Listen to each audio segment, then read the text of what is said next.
साथियों, आप सभी का स्वागत है आज की हमारी हिंदी व्याकरण की इस कक्षा में। आज हम सर्वनाम के प्रश्न उत्तर करने वाले हैं। यानी आज से पिछली जो हमारी कक्षा थी उसमें हमने सर्वनाम का बिंदु पढ़ा और सर्वनाम के बारे में पूरी जानकारी की। आज हम सर्वनाम के प्रश्न उत्तर करेंगे। यानी सर्वनाम से संबंधित किस प्रकार के प्रश्न हमारी परीक्षाओं में आते रहते हैं उनकी बात हम करने वाले हैं। अभी आपने वीडियो को कितना अच्छे से देखा सर्वनाम के, उसका पता भी आपको इस प्रश्नोत्तर के माध्यम से चल जाएगा। अभी शुरू करते हैं आज की हमारी कक्षा और हमारे प्रश्नोत्तर। देखो, पहला जो हमारा प्रश्न है वो है सर्वनाम के भेद होते हैं। तो साथियों, ये प्रश्न जो है वो याददाश्त के ऊपर निर्भर है। इसमें ऑप्शन है 2, 4, 6 और 8। तो आप सभी को पता है सर्वनाम के भेद कितने होते हैं, 6 होते हैं। तो इसका जो सही उत्तर है वो है 6। यानी सर्वनाम के 6 भेद होते हैं। और कौन कौन से होते हैं? पुरुषवाचक सर्वनाम, निश्चयवाचक सर्वनाम, अनिश्चयवाचक सर्वनाम, प्रश्नवाचक सर्वनाम, संबंधवाचक सर्वनाम और अंतिम भेद है निजवाचक सर्वनाम। तो सर्वनाम के 6 भेद होते हैं। सीधा प्रश्न परीक्षाओं में पूछा भी जाता है और ये भी पूछा जाता है कि कौन सा सर्वनाम का भेद होता है और कौन सा नहीं होता। तो साथियों, अगला जो हमारा प्रश्न है वो देखते हैं हम। ये देखेंगे, दूसरा हमारा जो प्रश्न है, निम्नलिखित में से किस क्रमांक में पुरुषवाचक सर्वनाम का भेद नहीं है। यानी सर्वनाम के जो 6 भेद हैं उनमें से पहला जो भेद है पुरुषवाचक सर्वनाम, उस पुरुषवाचक सर्वनाम का भेद कौन सा नहीं है। तो पुरुषवाचक के 3 भेद होते हैं, उत्तम पुरुषवाचक, मध्यम पुरुषवाचक और अन्य पुरुषवाचक। तो देखेंगे इसमें उत्तम पुरुष, मध्यम पुरुष और अन्य पुरुष, ये 3 विकल्प यहाँ दिए हुए हैं। और निश्चित पुरुष, ऐसा कोई भी भेद पुरुषवाचक सर्वनाम का नहीं होता। जिसमें पूछा नहीं है, इसलिए हमारा जो उत्तर हो गया ये निश्चित पुरुष हमारा उत्तर होगा। इसके बाद में हम अगला जो इसका प्रश्न है वो देखेंगे।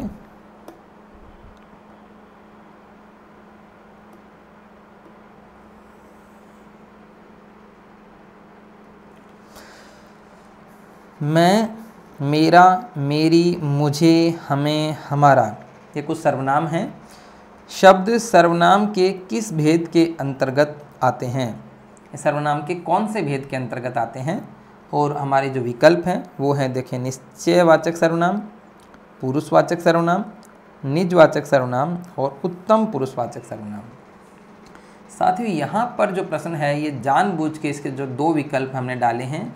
इसमें देखो, आपको पता होना चाहिए ये सारे भेद जो हैं, मैं, मेरा, मेरी, मुझे, हमें, हमारा, सब, ये उत्तम पुरुषवाचक सर्वनाम के होते हैं, उत्तम पुरुष। लेकिन अब यहाँ पर देखेंगे, एक पहला भेद निश्चय पुरुष, दूसरा पुरुषवाचक, तीसरा निजवाचक और चौथा उत्तम पुरुष। कभी कभी हम जल्दबाजी में क्या करते हैं कि देखते हैं कि उत्तम पुरुष, अच्छा उत्तम पुरुष तो किसका होता है? पुरुषवाचक का होता है। तो हम उसको पुरुषवाचक करने की गलती कर देते हैं।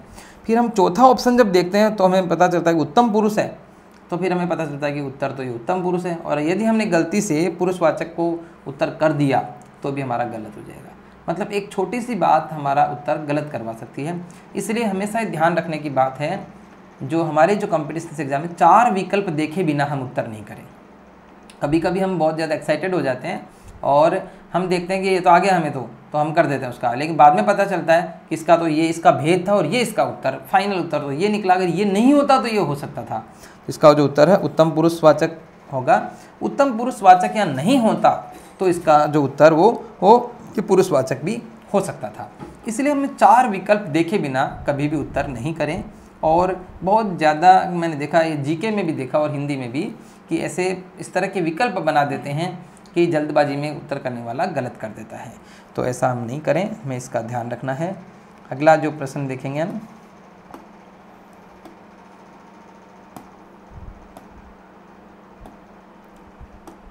देखें, यदि सर्वनाम शब्द संज्ञा से पहले आता है तो वह कहलाता है। देखो, सर्वनाम का जो प्रयोग होता है वास्तव में क्या होता है? संज्ञा के स्थान पर होता है। लेकिन इसमें जो प्रश्न बनाया कि सर्वनाम संज्ञा से पहले आता है तो क्या कहलाता है। साथियों, इस प्रश्न का जो उत्तर है वो हमारी अगली जो कक्षा होगी उसमें आप लोग देख पाएंगे। इसका उत्तर विशेषण होता है, क्योंकि सर्वनाम यदि संज्ञा से पहले आता है तो वो सर्वनाम नहीं होकर सार्वनामिक विशेषण बन जाता है। तो सार्वनामिक विशेषण हम अगली कक्षा में पढ़ेंगे, लेकिन सर्वनाम और विशेषण दोनों से जुड़ा हुआ प्रश्न था, इसलिए हमने इसको पहले ले लिया। तो आपका उत्तर सर्वनाम नहीं होगा, क्रिया नहीं होगा, अव्यय नहीं, और ये उत्तर होता है विशेषण। इसकी जानकारी जो हम वो विशेषण की कक्षा में करेंगे, इसलिए आप विशेषण की कक्षा ध्यान से देखेंगे तो इस प्रश्न को भी आप समझ पाएंगे। इसके बाद में अगला प्रश्न देखेंगे। देखो, किस क्रमांक में सर्वनाम का संयुक्त रूप है? ये यहाँ रू जो है ये बड़ा रहेगा। किस क्रमांक में सर्वनाम का संयुक्त रूप है? तो देखेंगे, एक तो जो, कोई ना कोई, वह और क्या। अब आप देखेंगे सर्वनाम के हमने जो हमारी कक्षा के अंतिम जो समय जो चल रहा था उसमें हम पुनरुक्ति रूप और संयुक्त रूप दोनों देखे थे। पुनरुक्ति रूप में एक जैसे 2 बार लगातार आते हैं और संयुक्त रूप में एक बीच में कुछ आता है। तो जो, वह क्या, तीनों में एक जैसे हैं, तो ये पुनरुक्ति रूप है। और कोई ना कोई या बीच में जब कुछ आता है यहाँ पर, तो ये क्या हो जाएगा? इसका संयुक्त रूप हो जाएगा।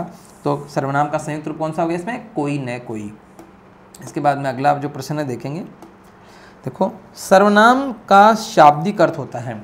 ये हमारी जो सर्वनाम की कक्षा में शुरू में हमने बताया, सर्वनाम जो शब्द होता है वो सर्व और नाम, इन 2 शब्दों के मिलने से बनता है। और सर्व का अर्थ होता है सबका, और नाम का मतलब नाम। अब इसमें सबका नाम कहीं नहीं है, इसमें ऑप्शन देखो, सभी का नाम एक, हमारा नाम, तुम्हारा नाम और नाम। तो इसमें सबका नाम और सभी का नाम ये एक जैसी बात होती है, इसलिए ये आपका उत्तर हो गया सभी का नाम, ये आपका उत्तर रहेगा। तो आपको बहुत सरल प्रश्न है, कोई ज़्यादा विशेष दिक्कत वाला नहीं है। अगला देखेंगे।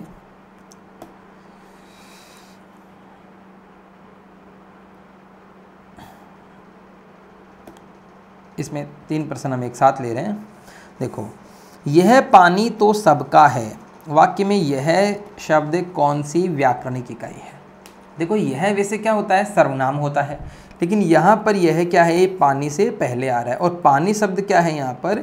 पानी शब्द है संज्ञा। संज्ञा है पानी, और उससे पहले क्या आ रहा है? यह। संज्ञा से पहले यह आ रहा है, संज्ञा से पहले आ रहा है, इसलिए ये क्या हो जाता है? विशेषण। अब देखो, यदि सर्वनाम संज्ञा के स्थान पर आता है तो वो सर्वनाम ही होता है, और यदि वह सर्वनाम संज्ञा से पहले आता है तो वो बन जाता है क्या? सार्वनामिक विशेषण, जो हम अगली कक्षा में इसको पढ़ने वाले हैं। सार्वनामिक विशेषण। तो सार्वनामिक विशेषण ये ऑप्शन में नहीं, लेकिन इसका ऑप्शन ये देखो, सर्वनाम नहीं है, संज्ञा नहीं है, ये नहीं है, इस विशेषण ऑप्शन में है। सार्वनामिक विशेषण के अंतर्गत ही आता है। सार्वनामिक विशेषण होता उत्तर तो सार्वनामिक विशेषण ही करते, लेकिन सार्वनामिक विशेषण नहीं है तो विशेषण उत्तर कर सकते हैं। ये भी ऐसे प्रश्न भी कभी कभी परीक्षाओं में हम गलत कर देते हैं, और हम इसको सर्वनाम करने की गलती कर देते हैं। यह आया तो सर्वनाम कर दो, लेकिन नहीं, ये संज्ञा से पहले आ रहा है तो अब ये सर्वनाम नहीं है, ये विशेषण बन गया। सार्वनामिक विशेषण संज्ञा के स्थान पर आता तो सर्वनाम होता, ये ध्यान रखेंगे। श्याम वहाँ बैठा है, वाक्य में निश्चयवाचक सर्वनाम है। इसमें देखो, श्याम संज्ञा है, बैठा है क्रिया है, तो सर्वनाम ही एक बचा है, तो उत्तर तो आपका वहाँ हो ही गया। लेकिन फिर भी इसको समझेंगे। इसमें ऑप्शन है श्याम, वहाँ, बैठा और है। 4 जो टुकड़े थे, चारों को हमने विकल्प बना दिया। श्याम तो यहाँ पर क्या संज्ञा है, ये बैठा क्रिया है भी क्रिया है, तो वहाँ बच गया, उत्तर तो आपका वहाँ हो गया। लेकिन देखो, इसको समझने की कोशिश करेंगे।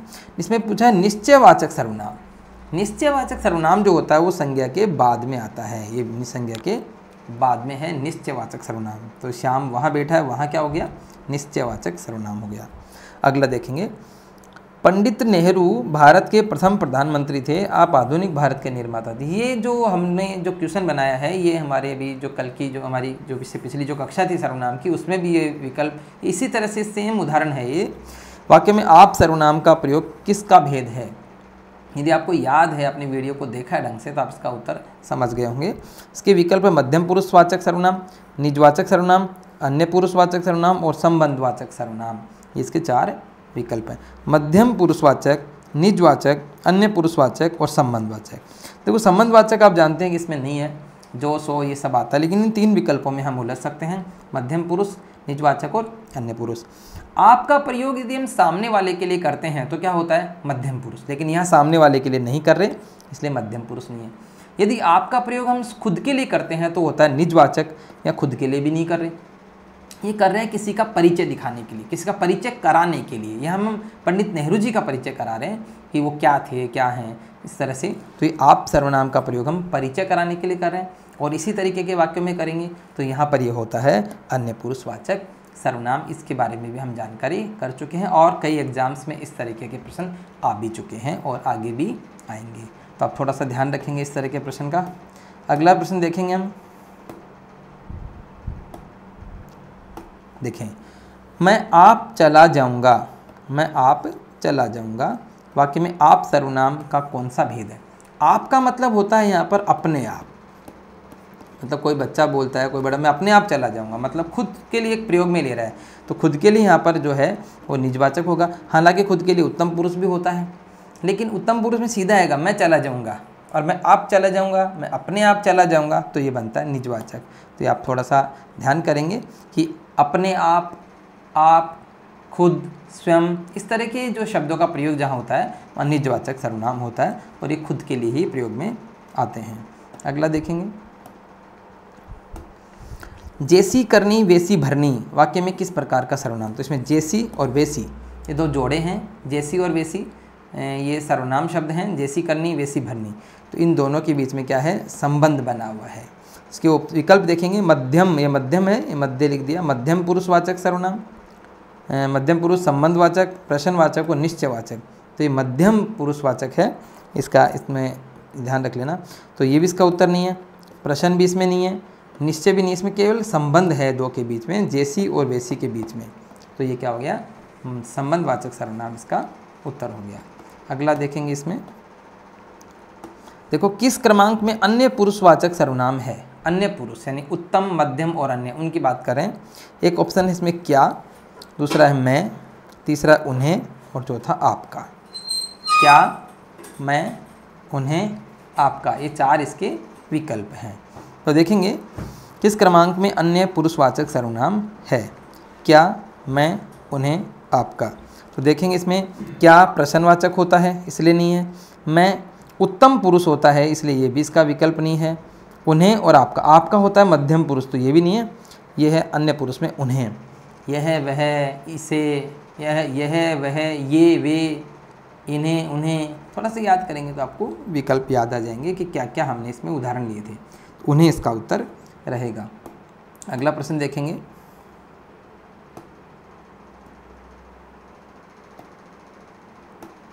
देखो किस क्रमांक में सर्वनाम से बनी भाववाचक संज्ञा है? आगे जाकर हम अभी हमने जो संज्ञा की कक्षा जो करी थी उसमें भी एक भाववाचक संज्ञा पढ़ा था। भाववाचक संज्ञा 5 प्रकार से बनती है, सर्वनाम से भी बनती है। तो सर्वनाम से कौन सी भाववाचक संज्ञा बनी है, ये हमारे विकल्प देखो, ये सभी भाववाचक संज्ञा हैं, जैसे कटाई, ममता, मिठास और निजत्व है।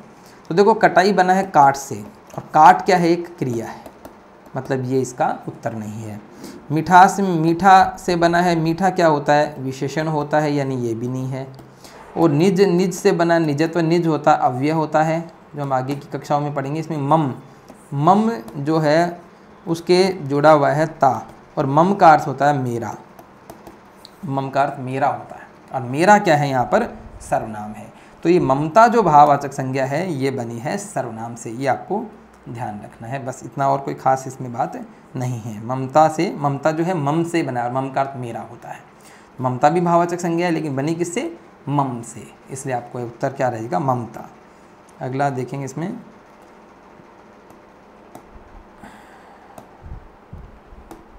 अगला प्रश्न, उसे क्या पता जिसे कोई भी कष्ट न हुआ हो? वाक्य में सर्वनाम का कौन सा भेद है? उसे क्या पता जिसे कोई कष्ट न हो, उसे और इसमें जिसे। अब आप खुद आइडिया लगाएंगे इसमें कौन सा भेद है। उसे क्या पता जिसे कोई कष्ट नहीं हुआ हो, उसे और जिसे। अब आप आइडिया लगा लीजिए कि दो में हमारा संबंध बन रहा है, तो निजवाचक नहीं है, अन्य पुरुष भी नहीं, इसमें निश्चय नहीं है, इसमें उत्तर होगा आपका संबंधवाचक।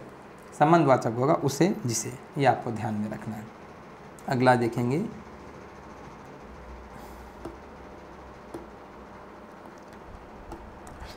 किस विकल्प में संबंधवाचक सर्वनाम है?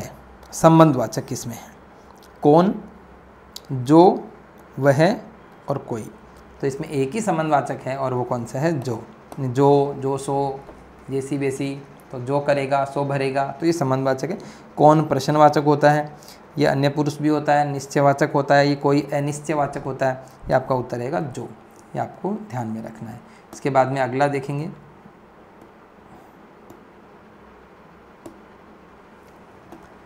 उत्तम पुरुषवाचक सर्वनाम के लिए कौन सी बात सही नहीं है। ये ध्यान रखना, सही नहीं है वो बात बतानी है।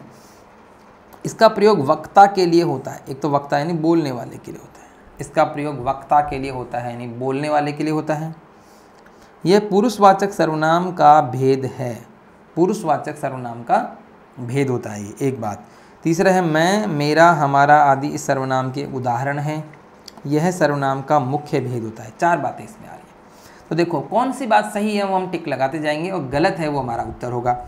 ये इसका प्रयोग वक्ता के लिए होता है, तो ठीक है बिल्कुल। उत्तम पुरुष का प्रयोग वक्ता के लिए होता है, मध्यम पुरुष श्रोता के लिए होता है और अन्य पुरुष अन्य के लिए होता है। तो आपका ये उत्तर तो बिल्कुल ठीक है।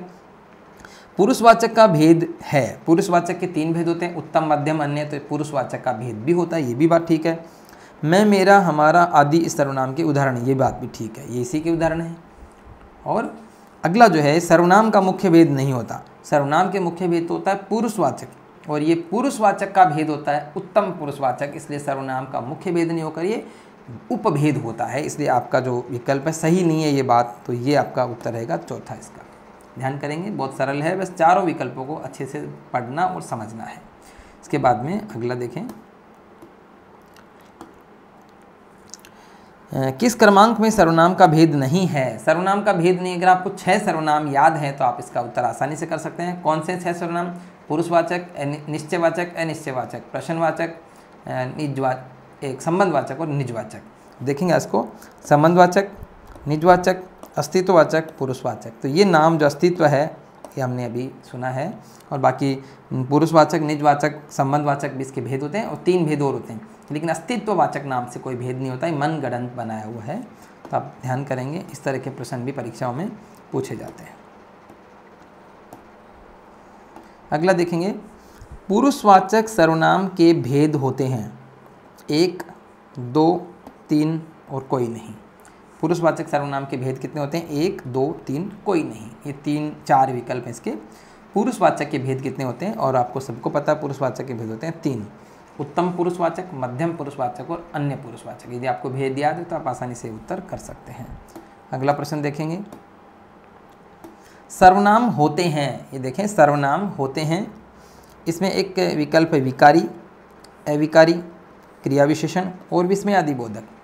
4 इसके भेद हैं, विकारी, अविकारी, क्रिया विशेषण और विस्मयादि बोधक। तो इसमें आपको पता है कि इसके सर्वनाम की क्लास में ये संज्ञा, सर्वनाम, विशेषण और क्रिया, ये चारों कैसे होते हैं? विकारी होते हैं। संज्ञा, सर्वनाम, विशेषण और क्रिया चारों होते हैं विकारी। अविकारी नहीं होते, अविकारी अव्यय में अलग चलते हैं। क्रिया विशेषण, समुच्चय बोधक, संबंध बोधक, निपात, वहाँ सब अलग मामला होता है। विस्मयादि बोधक नई क्रिया विशेषण है, नई विस्मयादि बोधक। तो सर्वनाम होते हैं विकारी। इसके बाद में अगला जो है वो देखेंगे,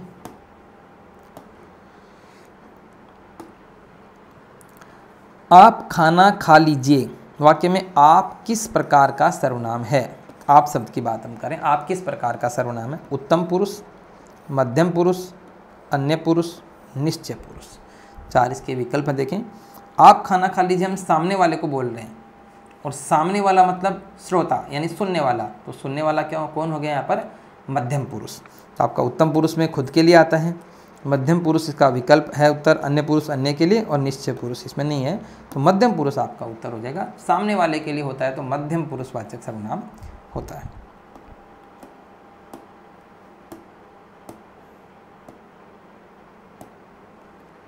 देखेंगे अगला, किस क्रमांक में सर्वनाम का पुनरुक्ति रूप है?